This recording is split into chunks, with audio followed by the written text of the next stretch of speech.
Donc ta question, c'est est-ce que l'éveil et la réalisation induit certaines qualités en termes d'effets secondaires dans l'organisme? Ouais, qualité d'être, ouais, comme la Qualité compassion, d'être. ouais, l'amour des autres, j'aimais pas trop dire ce mot, mais enfin, tu as compris du coup? Ouais, ouais, je crois que j'ai compris. En gros, ce que j'observe, ce serait que finalement, l'éveil et la réalisation, c'est aussi une forme de nettoyage de croyances, de karma, enfin de libération de la croyance en un karma plutôt. Et que je vais me faire toute seule. Ouais, mais moi j'ai compris. Il n'y a karma que quand on croit être quelqu'un, sinon il n'y a plus de karma. Exactement. Il n'y a karma que quand on croit au karma. Et que de fait, en fait, une fois peut-être apaisé ou libéré de cette croyance d'être prisonnier de quelque chose, une fois que c'est là, la vie prend soin d'elle-même. En fait, à nouveau, moi je trouve qu'il n'y a jamais de réponse oui ou non. C'est jamais tellement binaire la réponse, hein, parce que c'est toujours les deux. Voilà, dans la dualité et même dans les réponses. C'est les deux qui veulent dire exactement la même chose, qui est que, selon moi, une fois que tu es libéré de l'idée d'un karma, ben, y a plus de résistance, et du coup, de fait, la vie prend soin d'elle-même. Donc oui, il va y avoir des, des, des qualités d'être qui émergent de juste de prendre soin en fait, peu importe la forme de la vertu que ça prend, mais juste de prendre soin, parce que une fois que tu reconnais l'autre comme toi-même, il y a plus le, il y a plus le, il y a plus le rejet, ou il y a plus le contre, ou il y a plus la haine, ou il y a plus ça, et du coup, de fait, ça veut prendre soin parce que tout est soi.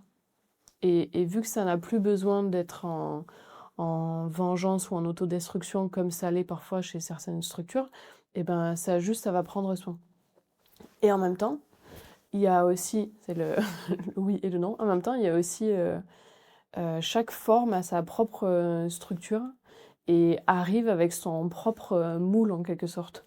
Donc c'est ce que on voit avec euh, l'énéagramme, le human design, etc., c'est qu'on a à chacun sa structure et que du coup, de fait, ça ne peut pas se manifester sous la même forme exacte chez chacun. C'est pour ça qu'il y a une multiplicité et une multitude, c'est parce que ça a besoin de se goûter, oui, dans la vertu, mais finalement la vertu qui prend plein de formes différentes.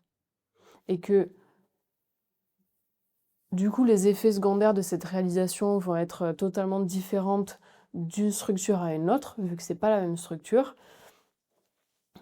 Et que pourtant ce qui est en amont de la structure est une seule et même chose.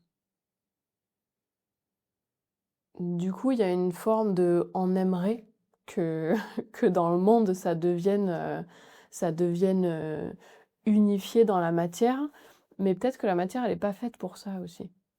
Et peut-être qu'il y a à reconnaître la beauté dans cette multiplicité justement. Et donc, euh, et donc c'est là qu'on peut se reconnaître en tant que le tout et en tant qu'une forme distincte. Parce qu'il n'y a pas que, il y a pas que l'ultime, il n'y a pas que le père, il n'y a pas que l'inconnaissable. Effectivement, il y a aussi le connu. Et se reconnaître dans le connu en tant qu'inconnaissable. Donc peu importe la forme que ça va prendre, quoi. Du coup, c'est à moi d'aller regarder la déception que j'ai, d'imaginer ou d'avoir l'impression que même chez les personnes réalisées ou qui ont vécu l'éveil, ça prend pas forcément la forme bisounours que moi, j'aimerais. Mm. Ça prendra jamais cette forme-là, peut-être, on ne sait pas en fait. On ne sait pas.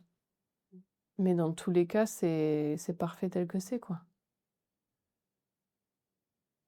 Et puis, encore une fois, tout ce qu'on observe dans le monde n'est qu'une interprétation. Donc,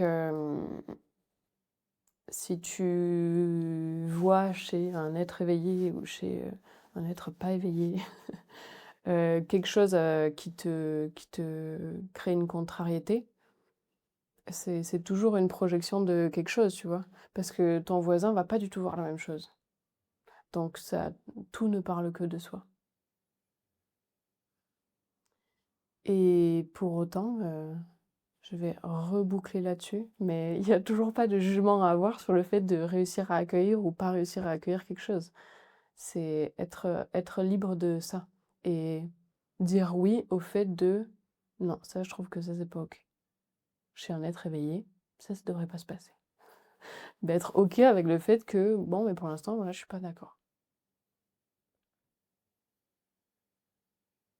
Et peut-être que je serai jamais d'accord. Et peut-être que je serai jamais d'accord et je suis OK avec le fait que peut-être cette structure-là, elle sera jamais d'accord avec ça. Parce que ça dit toujours rien de moi finalement. C'est toujours que des préférences, en fait, Oui, et puis que des préférences à un organisme spécifique, qui n'est pas la globalité de ce que tu es, quoi.